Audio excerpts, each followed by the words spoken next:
fourth edition of the DP World ILT20 got off to a spectacular start last night at the Dhabi International Cricket Stadium. There were fireworks on and off the pitch as the Desert Vipers opened the tournament with a win. Tonight, it's the turn of the Sharjah Warriors and the Abu Dhabi Knight Riders to get their campaigns underway at the Sharjah Cricket Stadium. This is not called the International League for nothing. The Warriors will be relying on a League of Nations bowling lineup to fire them to glory. By contrast, the Knight Riders will be backing their batters to lead them to the promised land. They have some prime British beef up top, seasoned with a bit of salt and pepper, as well as some West Indian goats to provide some punch at the end. Two teams desperately hoping that this will be the season that they claim their maiden title. This one promises to be a cricketing feast to savour.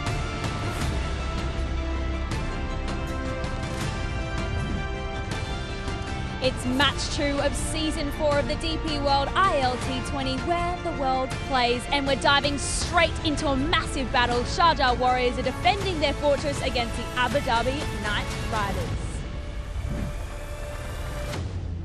Hello everyone, welcome to Sharjah Stadium. It's going to be an absolute killer match. We're going to head to Wilco for the toss.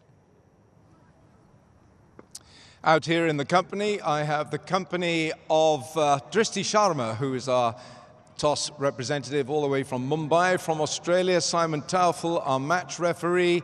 Tim Southee, skipper of the Sharjah Warriors.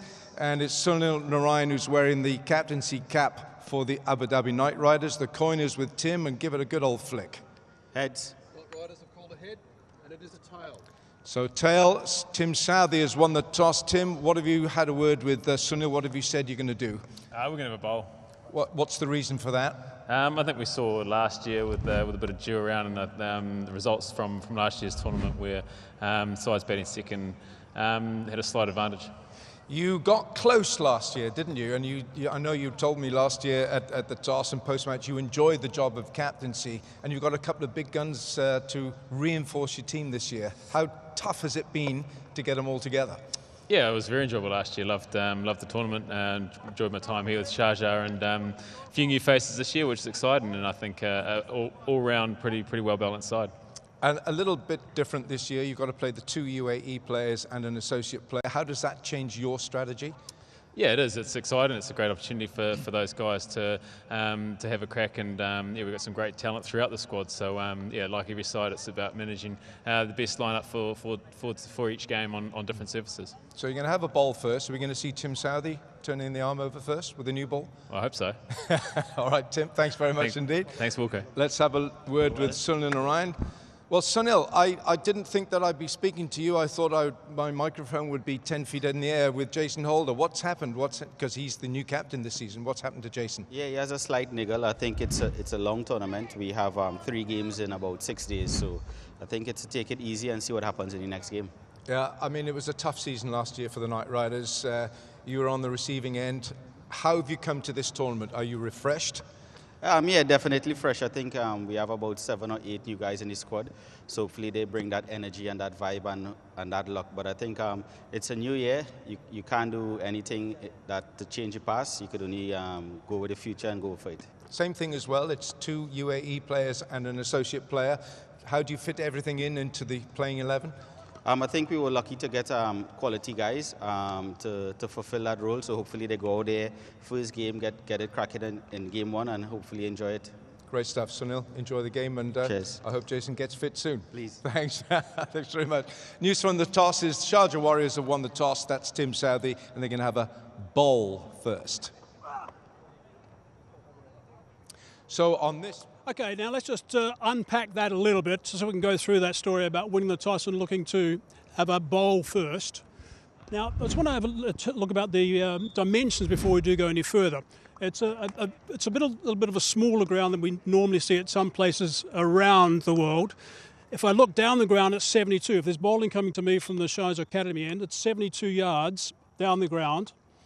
If we go to either side, it's pretty even. It's 60, mid-60. and also mid-60s metres it is, by the way, so 72 metres, mid-60s either side, and the pockets towards the extra cover region and a deep mid-wicket, that's just over the 70-metre mark. So it's a good sized ground, but a little bit smaller than what you normally have. But one point about winning the toss and having a bowl first, and Tim talking about the dew, speaking of the ground staff, they think the dew's going to come in later than the game's finished. So they reckon about 11:30 the dew will come in tonight. So that's their experience the last couple of nights. Now this track's a bit different these days. It used to be more like this. It used to have no grass rolled in, if anything, and just really barren and cracked and very dry. This time it's looking very different. In the last couple of years they've left more grass on it. Waka Yuna's alongside me. Waka, you bowled on this sort of surface. This would be nice for you. Tell us about the surface.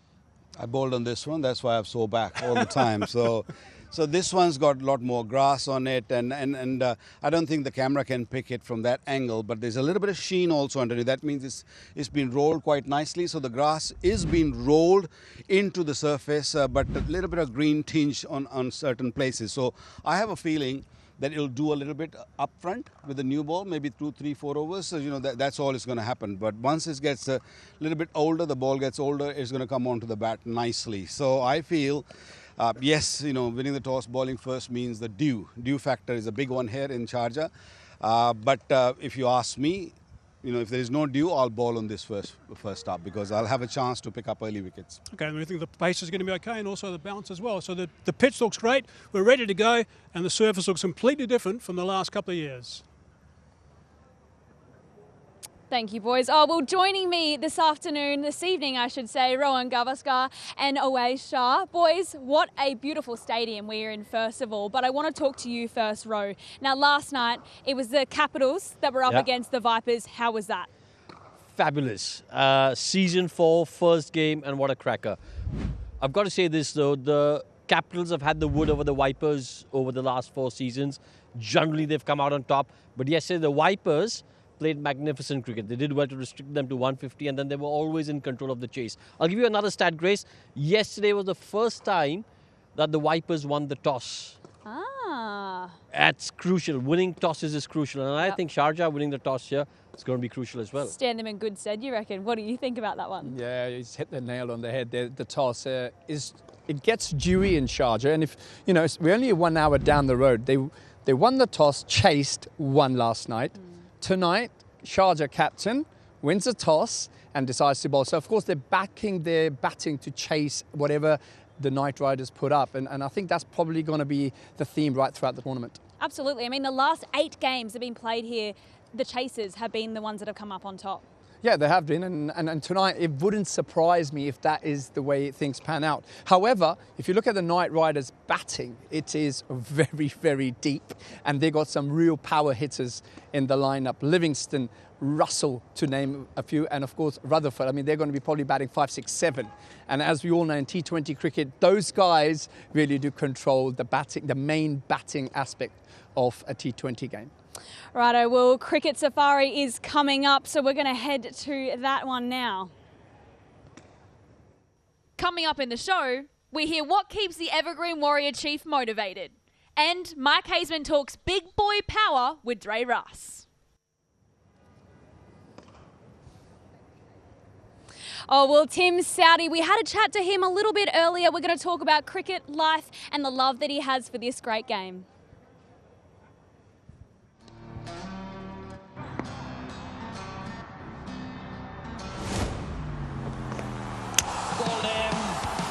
Southee gets the breakthrough.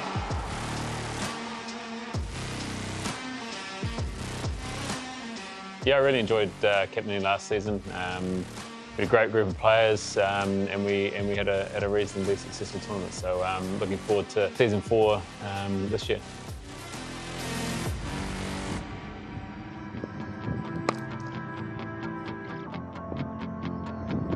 He's been exceptional. I think importantly, if you think of the phrase, everything rises and falls on leadership, I've certainly enjoyed the fact that we've managed to connect well and understand each other as captain and coach.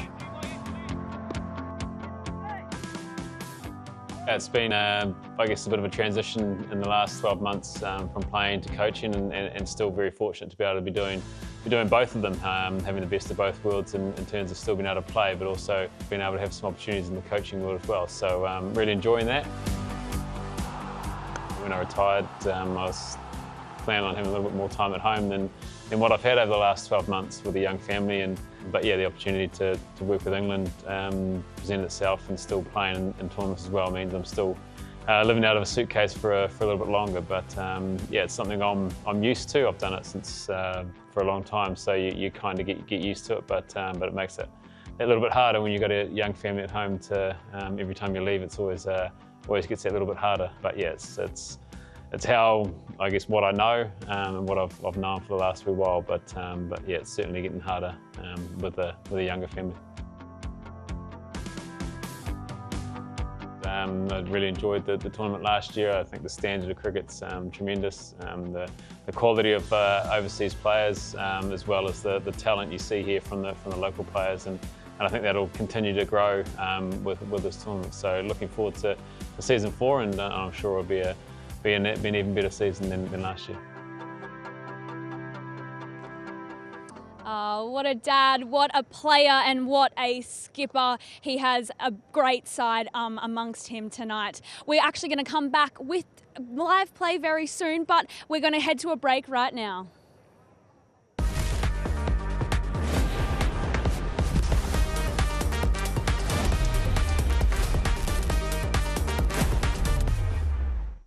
Welcome back, everyone. Just a reminder that Sharjah Warriors have won the toss and are going to have a bowl first, but we want to talk about the teams. Now, Ace is beside me. You're going to run through our Sharjah Warriors for this evening. Certainly am. If you just got to look at that top of the order, you've got Kola Kadmo, who's done very well at this part of the world, and of course Tim David. But the guy I really want to talk about is Kartik. Dinesh Kartik, a lot of international experience, IPL experience, and of course now part of the ILT20. People will be looking up to him to really take the responsibility and really keep together that batting unit and see if they can, of course tonight as they're chasing, see them home. And then secondly, I also want to talk about Siddiqui, the UAE seamer. If you're playing in Sharjah, generally teams will bowl first. However, if it doesn't go to plan, you need a strong bowling lineup to defend whatever is put up again in front of you. And Siddiqui, he's done very well, and of course he would know all the conditions in Sharjah. So I think a smart move by the Warriors to get him in the draft, and I do feel they look a very well balanced unit. Now, Ro, they're up against the Knight Riders this evening. How's their side panning out? Oh, lots of experience in the Knight Riders side. I mean, if you have a look at, obviously, Andre Russell, Sunil Narayan, they've been with the Knight Riders franchise for a fair number of years, whether it's the CPL, the IPL, or the ILT20. But if I had to pick a player that I want to watch out for, I'm going to go for a local player, Alishan Sharafu. I think he's done well for the Knight Riders over the last few seasons, and all eyes will be on him. Because again, what we want to see is the local players doing well in this tournament, and I think he's an outstanding talent.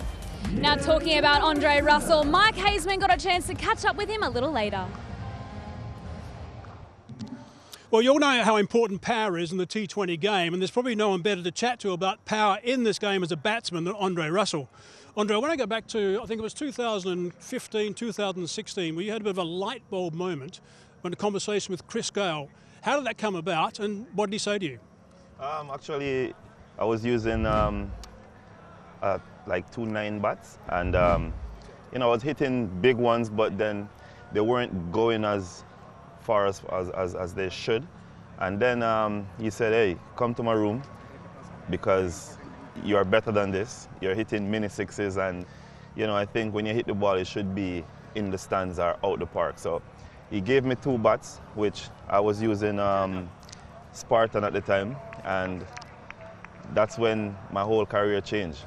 Hitting the sixes and it like hitting the stands instead of like just dropping over the rope. So definitely happy. So what weight were those bats? And did he tell you to hit the gym as well?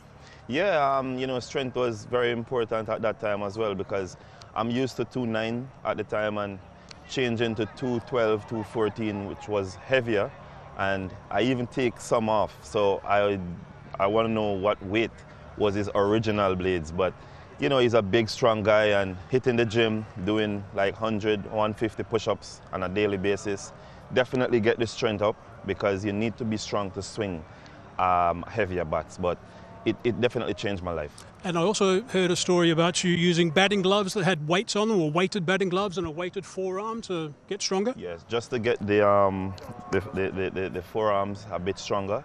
And, you know, in the game you feel a lot more lighter, you know, swinging.